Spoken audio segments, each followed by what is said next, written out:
Hello all welcome back to our channel. ఈరోజు మనం renewal of bill గురించి మనం చెప్పుకుందాం అండి. రెన్యువల్ ఆఫ్ బిల్ అంటే ఏం లేదండి, పాత బిల్లు క్యాన్సిల్ అయ్యి కొత్త బిల్ని క్రియేట్ చేసి పంపించడం అనమాట. బిల్ ఎవరు క్రియేట్ చేస్తారు, ఎవరు ప్రిపేర్ చేస్తారండి? డ్రావర్ బిల్లు ప్రిపేర్ చేస్తారు, ఆయన డ్రాయికి పంపిస్తారు, డ్రాయి దాన్ని యాక్సెప్ట్ చేసి మళ్ళీ రిటర్న్ పంపిస్తారు డ్రావర్కి. ఓకేనా? So renewal of A bill అంటే పాత బిల్లుని క్యాన్సిల్ చేసి కొత్త బిల్ని క్రియేట్ చేయడం. మీకు ఇక్కడ సమ్ములో ప్రాబ్లంలో చూపించి ఎక్స్ప్లెయిన్ చేస్తే మీకు అర్థమైపోతుంది. సో సిచ్యువేషన్ ఏంటి, రెన్యువల్ ఆఫ్ బిల్లో సిచ్యువేషన్ వచ్చేసి చూడండి, a partial payment is made by drawee at the time of renewal టైంలో కొంచెం అమౌంట్ అనేది పే చేయడం జరిగింది. సో ఇలాంటి సిచ్యువేషన్లో ప్రాబ్లం ఎలా ఉంటుంది, ఎంట్రీస్ ఏ విధంగా రాయాలి అనేది చూద్దాం. September 1st, 2014 Hari purchased goods for 12,000 from Shekhar నుంచి హరి 12,000 రూపాయలకు వాల్యూ చేసే గూడ్స్ అయితే పర్చేజ్ చేశాడు and accepted a bill for the same amount drawn by Shekhar. So Shekhar ఏం చేశాడంటే బిల్ ప్రిపేర్ చేయడం జరిగింది, బిల్ డ్రా చేయడం జరిగింది, payable after 3 months on the date of maturity. అయితే 3 months కి అయితే ఇది బిల్ అయితే ఉంది. హరి ఆఫర్డ్ అయితే on the date of maturity Hari offered to pay 6,000 and requested Shekhar to draw a new bill for 3 months.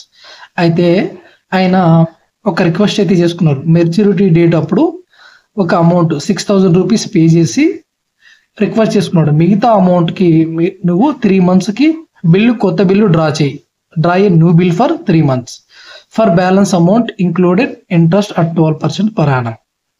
So మిగతా అమౌంట్ ఏదైతే ఉందో దాని మీద నేను 12% ఇంట్రెస్ట్తో నీకు పే చేస్తాను అని చెప్పేసి ఆ ఏదైతే ఇంట్రెస్ట్ ఉందో అదిను మిగిలిన అమౌంట్ ఉంటుంది కదా 6,000, దానికి కలిపి ఒక బిల్ డ్రా చేయమని చెప్పి రిక్వెస్ట్ చేసుకున్నాడు. దానికి శేఖర్ అగ్రి చేశాడు. అయితే ఇలాంటి సిచ్యువేషన్లో ఎంట్రీస్ ఏ విధంగా రాయాలి, pass entries in the books of Shekhar and Hari.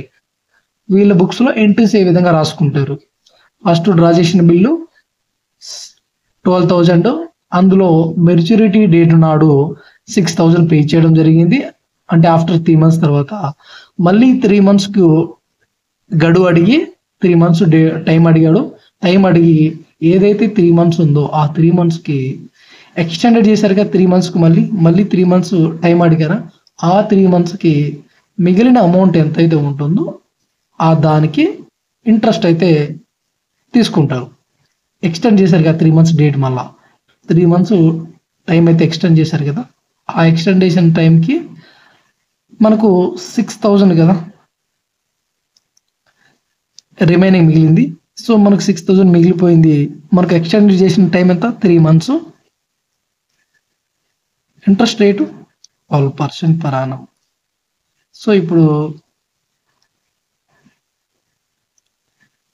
సరిపోయింది, ఇక 180 రూపీస్ వచ్చేసింది కదా, ఈ 2 zeros పోతే ఇక 180. సో ఈ విధంగా 180 రూపీస్ అనేది ఇంట్రెస్ట్ ఆ 6,000 కలిపి ఒక కొత్త బిల్ అనేది క్రియేట్ చేయడం జరుగుతుంది. ఓకేనా? ఈ విధంగా ఇంట్రెస్ట్ అనేది చార్జ్ చేయాలి. ఏదైతే డేటు సెకండ్ టైం ఇస్తారో ఆ టైంకి మనము ఇంట్రెస్ట్ అనేది పే చేయాల్సి ఉంటుంది. సో ఆ ఇంట్రెస్ట్ మరియు మిగిలిన అమౌంట్ ఎంత అయితే ఉందో 6,000 అది కలిపి కొత్త బిల్ అయితే క్రియేట్ చేస్తారు. ఓకే అండి. సో నెక్స్ట్ మనం ఎంట్రీస్ రాద్దాం. ఇలాంటి సిచ్యువేషన్లో జనరల్ ఎంట్రీస్ ఈ విధంగా ఉంటాయి అనేది మనం తెలుసుకోవాలి. సో మీరు ఈ వీడియో చూసే ముందర మీరు ఫస్ట్ కానించి వీడియోలు చూడాలి, లేకుంటే మీకు అర్థం కాకపోవచ్చు. ఫస్ట్ కానించి వీడియోస్ చూడండి. ఓకేనా? ఫస్ట్ ఆఫ్ ఆల్ ఏం జరిగింది, ఇక్కడ పర్చేజ్ చేయడం జరిగింది గూడ్స్. హరి గూడ్స్ పర్చేజ్ చేశారు శేఖర్ నుంచి. సో మరి శేఖర్ బుక్స్లో ఏం రాసుకుంటారు, ఆయన క్రెడిట్ బేసిస్ మీద పర్చేజ్ ఇచ్చారు కాబట్టి, సేల్ చేశారు కాబట్టి, శేఖర్ క్రెడిట్ బేసిస్ మీద సేల్ చేశారు కాబట్టి, సో ఆయన డెటార్ ఎవరు, హరి కదా. సో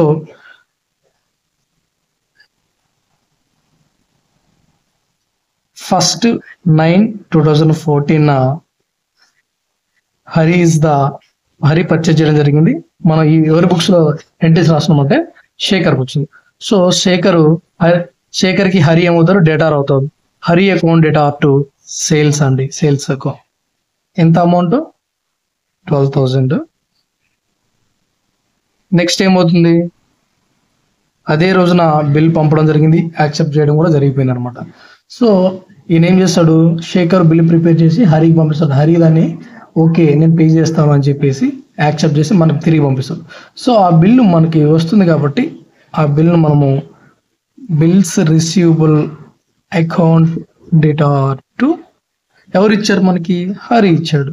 సో హరి అకౌంట్ అని రాస్తాం. ఓకేనా. బిల్ అనేది మనకు ఒక కరెంట్ అసెట్. బిల్ మా కరెంట్ అసెట్ మనకు వస్తుందంటే దాన్ని డెబిట్ చేస్తాము. సో అసెట్ వాల్యూ అనేది పెరుగుతుంది అనమాట. ఆల్రెడీ కరెంట్ అసెట్, మన బ్యాంకులో అంతో ఎంతో మనీ ఉంటుంది కదా. సో ఇంకా ఈ బిల్లు ద్వారా ఇంకా మనీ వస్తుంది కాబట్టి సో అసెట్ వాల్యూ అనేది పెరుగుతుంది. ఒకవేళ అసెట్ వాల్యూ పెరిగినట్లయితే దాన్ని డెబిట్ చేయొచ్చు. సో లేదా ఇంకొక విధంగా డెబిట్ ద రిసీవర్. మనం హరి ఏం ఇక్కడ శేఖర్ ఏం రిసీవ్ చేసుకుంటున్నాడు, బిల్ రిసీవ్ చేసుకుంటున్నాడు, ఒక కరెంట్ అసెట్ ని రిసీవ్ చేసుకుంటున్నాడు. సో సో దాన్ని డెబిట్ చేయొచ్చు. ఇట్లా కూడా మనం అనుకోవచ్చు అండి. సో గివర్ ఎవరు అంటే హరి ఇక్కడ. నెక్స్ట్ ఏంటి, అయితే ఆఫ్టర్ 3 months తర్వాత ఏం జరిగింది, మెచ్యూరిటీ డేట్ వచ్చింది. మెచ్యూరిటీ డేట్ వచ్చింది. Hari offered to pay 6,000, requested to Shekhar to draw a new bill. అంటే ఆయన మెచ్యూరిటీ డేట్ నాడు 6,000 అయితే పే చేశాడు. 6,000 పే చేశాడు. బిల్లు కూడా క్యాన్సిల్ చేయండి అని చెప్పాడు. క్యాన్సిల్ చేసి రిమైనింగ్ అమౌంట్ ఎంత ఉందో దాని మీద 3 monthsకి 12% రేటు ఇంట్రెస్ట్ ఏదైతే రిమైనింగ్ అమౌంట్ ఉందో అదిను ఆ ఇంట్రెస్ట్ కలిపి కొత్త బిల్లు డ్రా చేయండి అని అడిగారు కాబట్టి సో ఇప్పుడు మనం బిల్లు క్యాన్సిల్ చేయాలి. ఫస్ట్ బిల్ క్యాన్సిల్ చేసినప్పుడు ఎంట్రీ ఏమొస్తుందండి అంటూ మనకు ఇచ్చిన టైం ఎంత 3 months కదా. మనకి ఇక్కడ ఇది September, October, November. So December 4న 3 days మనం గ్రేస్ డేస్ యాడ్ చేసుకుంటాం కాబట్టి 4th December 2024 2014 మనము ఎంట్రీ ఏం రాసుకుంటాం అంటే బిల్ క్యాన్సిల్ అయింది కాబట్టి మళ్ళీ హరిని మనము డేటార్గా చూపిస్తాం. ఇక్కడ Hari account debtor to bills receivable account అని. ఎందుకంటే ఈ బిల్లు మన దగ్గర నుంచి వెళ్ళిపోతుంది, అంటే కొత్త బిల్ వస్తుంది కదా. సో ఈ పాత బిల్ ఏదైతే ఉందో అది ఆయనకి ఇచ్చేస్తాం. ఎందుకంటే న్యూ బిల్ అనేది మనం ప్రిపేర్ చేస్తున్నాం కాబట్టి. సో మనకి ఇప్పుడు ఎంట్రీ ఏమొస్తుందండి, 12,000 క్యాన్సిల్ అయింది. ఈ బిల్లు క్యాన్సిల్ అయింది కాబట్టి నెక్స్ట్ ఏంటి, ఆయన 6,000 రూపీస్ పే చేశాడు. మెచ్యూరిటీ డేట్న 6,000 పే చేశాడు. సో పే చేశాడు కాబట్టి మనకు క్యాష్ వచ్చింది. 4/12/2014 cash is coming to the business. Cash account data to ఇక్కడ ఇచ్చింది ఎవరు, హరి కదా. సో హరి అకౌంట్ ఎంత, 6,000. ఏదైతే 6,000 రూపీస్ మిగిలిపోయినాయో దాని మీద 12% ఇంట్రెస్ట్తో ఎన్ని మంత్స్కి, 3/12. 3 1 3 4 4 3 ఇక్కడ ఎంత, నెక్స్ట్ 63 180 రూపీస్ అండి. 63 180 రూపీస్ ఆ 6,000 కలిపి మన కొత్త బిల్లు డ్రా చేస్తాం. సో అప్పుడు ఏంటి, కొత్త బిల్లు డ్రా చేసినప్పుడు ఎంట్రీ ఏమొస్తుంది, bills receivable account data to Hari కదా గివరు, హరి అకౌంట్.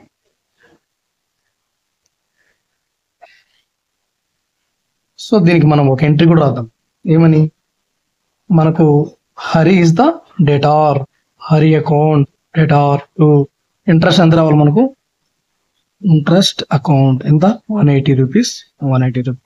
సో ఈ ఏదైతే రిమైనింగ్ 6,000 మిగిలిందో అదేను ఇది కలిపి ఒక బిల్లు డ్రా చేస్తారు. అప్పుడు ఏం ఎంట్రీ వస్తుంది మనకి, మీ అందరికి తెలిసిందే. ఆ బిల్ యాక్సెప్ట్ చేసి మనకు హరి మనకు పంపిస్తాడు. అది మనకు బిల్స్ రిసీవబుల్ అవుతుంది, అవునా.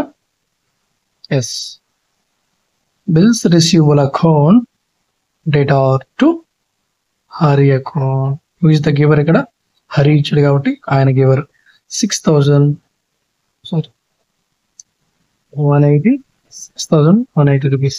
ఇది అండి, ఇది బుక్స్ ఎంట్రీస్ వచ్చి మనకు శేఖర్ బుక్ లోని ఎంట్రీస్ ఇవి. Drawer, Shekhar drawer.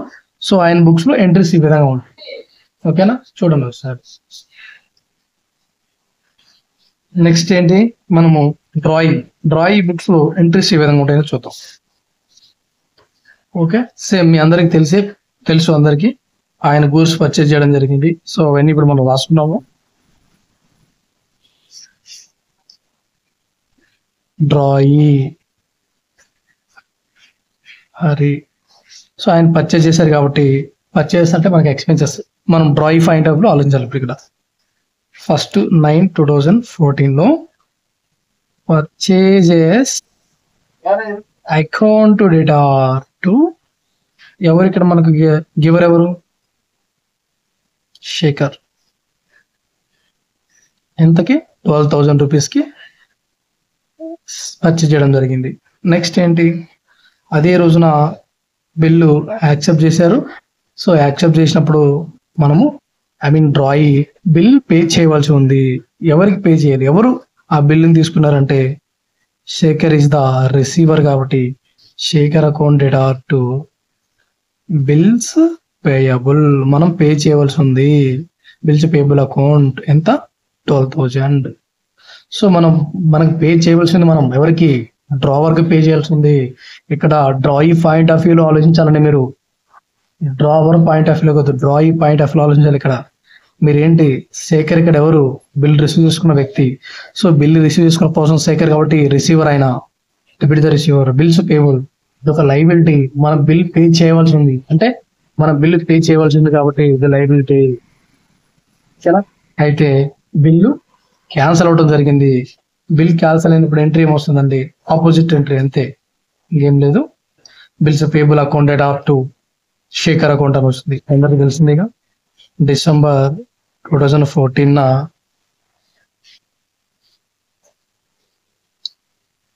Bills payable account data to మన క్రెడిటర్ ఎవరు ఇక్కడ, శేఖర్. మనం ఆయనకిగా ఇవ్వాల్సింది ఎంత, 12,000 క్యాన్సిల్ అయిపోయింది. ఒక కొత్త బిల్ అనేది వస్తుంది.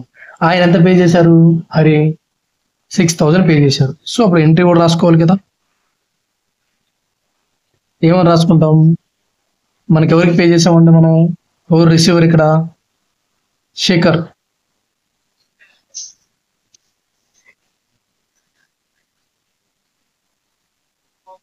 శేఖర్ అకౌంట్ డేటా టు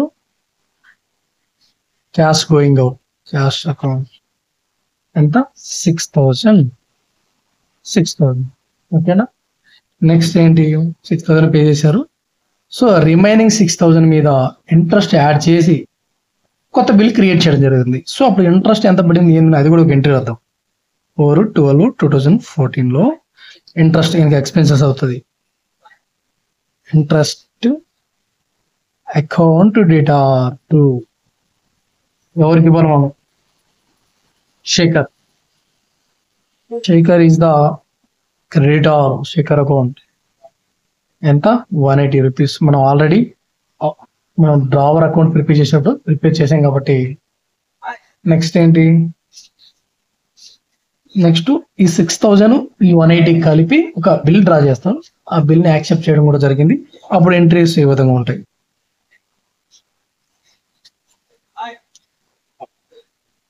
ఇక్కడ ఎవరు మనకు బిల్ రిసీవ్ చేసుకున్నది, Shekhar account data to bills payable account ఎంత, 6,180. ఇది విషయం. ఓకేనా. ఈ విధంగా మనము జర్నల్ ఎంట్రీస్ అనేవి రాయాల్సి ఉంటుందండి. చూడండి ఒకసారి. ఓకేనా. సో మీకు అర్థం కాకపోతే మళ్ళీ ఇంకొక ప్రాబ్లం ద్వారా మీకు ఎక్స్ప్లెయిన్ చేస్తాను. సో మన ఛానల్ని ఫాలో అవ్వండి. ఇలాంటి అప్డేట్స్ కోసం సబ్స్క్రైబ్ చేసుకోండి. వీడియో నచ్చినట్లయితే లైక్ చేయండి. మీ ఫ్రెండ్స్ ఎవరైనా కూడా ఈ కామర్స్ బీకామ్ వాళ్ళు కావచ్చు, ఎంబీఏ వాళ్ళు కావచ్చు, ఇంటర్ వాళ్ళు, ఎవరికైనా కూడా మీ ఫ్రెండ్స్ ఎవరంటే వాళ్ళకి మన వీడియోస్ అనేది షేర్ చేయండి. ఓకే, మీకు అర్థమైందా లేదా అనేది కూడా కామెంట్ చేయండి. అప్పుడే నాకు తెలుస్తుంది. ఓకేనా? మీ ప్రతి ఒక్క కామెంట్కి నేను రిప్లై ఇస్తానండి. Thanks for watching. ఓకే.